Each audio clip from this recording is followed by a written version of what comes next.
200 years ago, physicians routinely bled, purged, and plastered their patients. Bloodletting was the standard treatment for a host of diseases and had been so since the time of the philosopher-physician Galen, almost 2,000 years before. The theory was that there were four humors: blood, phlegm, black bile, and yellow bile. Blood was dominant, requiring the most balancing for returning an ill patient to health. Every doctor's kit was equipped with a variety of lancets, brutal-looking scarificators, and, starting in the early 19th century, leeches. In fact, the latter were used so often that physicians were themselves commonly referred to as leeches.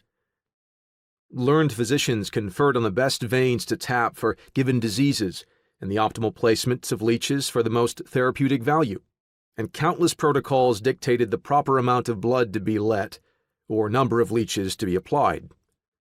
Doctors wrote lengthy papers describing their own bleeding techniques and presented them at August medical conferences.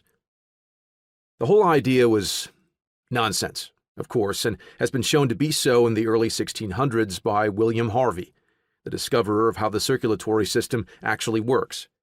But the fact that the scientific basis for bloodletting was non-existent didn't give pause to physicians 200 years ago, some of whom applied as many as 50 leeches to a single patient and, in the case of George Washington, relieved him of almost 2 quarts of blood in an effort to treat the throat infection that, coupled with a physician-caused anemia, ultimately killed him. We look back today and can only shake our heads and be thankful we ourselves don't have to worry about getting bled by a lancet or leech, or that, with today's modern, truly science-based medicine, we would ever be exposed to such nebulously grounded treatments. Surely, with all the scientific studies performed in great institutions the world over, today's doctors would never ignore the actual evidence and pursue unnecessary and possibly even harmful treatments. Would they?